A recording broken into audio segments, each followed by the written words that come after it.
جان down نے یہ نظم اپنی بیوی کی موت پر لکھی تھی۔ ایک طرح سے اس نظم میں خود کلامی کا انداز اپنایا ہوا ہے۔ اس نظم کا سٹارٹ ہوتا ہے تو ہم دیکھتے ہیں کہ یہ گاڈ سے نا اچانک ایک قسم کا کوشچن کر دیتا ہے۔ کہتا ہے کہ مجھے یعنی جان ڈن کو اتنا جلدی کیوں مر جانا چاہیے؟ اور پھر اس کے بعد آگے کی لائنز میں ہم کہیں پہ دیکھتے ہیں کہ جان ڈن بیوی کی موت کے بعد مایوسیوں اور ٹوٹ پھوٹ کا شکار ہے، اور اسے ایسا لگتا ہے کہ موت اس کی طرف بھاگتے ہوئے نظر آ رہی ہے، اور اسے یوں محسوس ہوتا ہے کہ یہ جو میرے گناہ ہیں، جو میرے سنز ہیں نا، یہ مجھے ہیل کی طرف لے کے جا رہے ہیں۔ اور یہ پھر گاڈ سے ریکویسٹ کرتا ہے، گاڈ سے سہارا مانگتا ہے، اور گاڈ سے ایک طرح سے دعا بھی کرتا ہے کہ وہ اپنی کائنڈنس شو کرے، اور اس کے دل کو نا یعنی جان ڈن کے دل کو شیطان کی گرفت سے، شیطان کے چنگل سے آزاد کر کے اپنی پروٹیکشن میں لے لے، یعنی اس کے دل کو پیور کر دے۔ مزید اس نظم میں کیا ہوتا ہے وہ سٹینزا وائز ہم پڑھ کر دیکھیں گے۔ تو چلتے ہیں پوئم کی طرف۔ اس پوئم کی ٹوٹل 14 لائنز ہیں۔ پہلی 1 سے لے کر 8 لائنز کی ٹرانسلیشن ہم کریں گے۔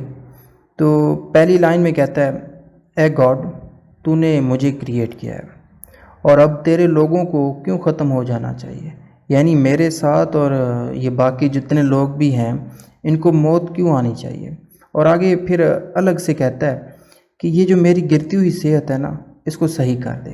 کیونکہ مجھے ایسا لگ رہا ہے کہ میرا آخری وقت تیزی سے کہیں قریب ہی ہے، وہ نظر آ رہا ہے مجھے، اور یوں لگتا ہے کہ میں موت کی طرف تیزی سے بھاگے جا رہا ہوں، اور اسی رفتار سے بھی موت بھی میری طرف بھاگے چلی آ رہی ہے۔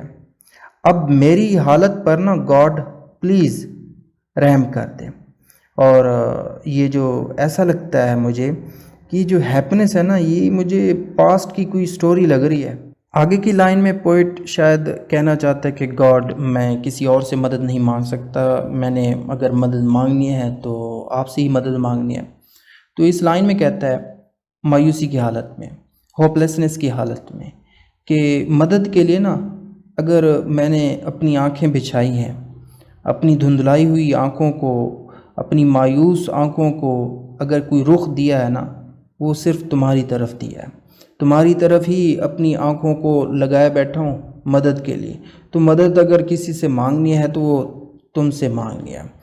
جو میرے ماضی کے گناہ تھے نا، جو میرے ماضی کے سنز تھے، ان کی وجہ سے ہونے والی جو مایوسی ہے، ہوپلیسنس ہے، اور فیوچر میں آنے والی جو موت ہے، دونوں سے گاڈ مجھے بہت زیادہ خوف نظر آ رہا ہے۔ میں ان دونوں سے بہت زیادہ خوف زدہ ہو چکا ہوں، اور میرے بھاری جو گناہ ہے، جو میرے بھاری سنز ہیں، ان کی وجہ سے میرا جسم جو ہے نا، میرا کمزور جسم اب ٹوٹ پھوٹ کا شکار ہو چکا ہے، اور یہ گناہ مجھے ایسا لگ رہا ہے جیسے ہیل کی طرف لے کے جا رہے ہیں۔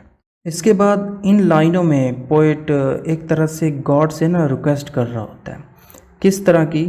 کہ مجھے شیطان سے بچاؤ، مجھے اپنے شیڈو میں لے لو، میری حفاظت کرو، میرے دل کو بچاؤ، میرے دل کو پیور کر دو۔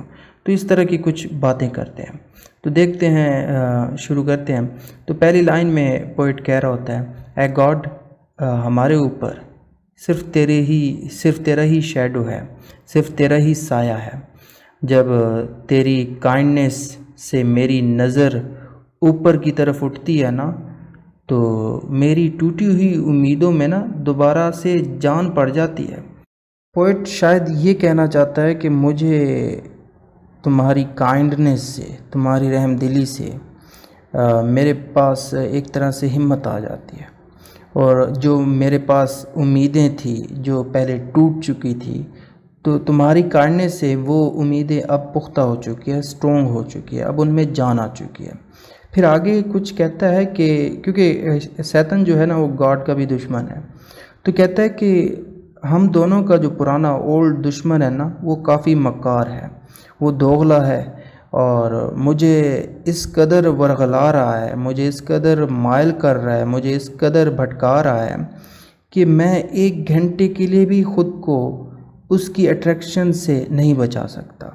وہ مجھے اتنا مائل کر رہا ہے، وہ مجھے اتنا بھٹکا رہا ہے کہ میں 1 گھنٹے کے لیے بھی خود کو نہیں بچا سکتا۔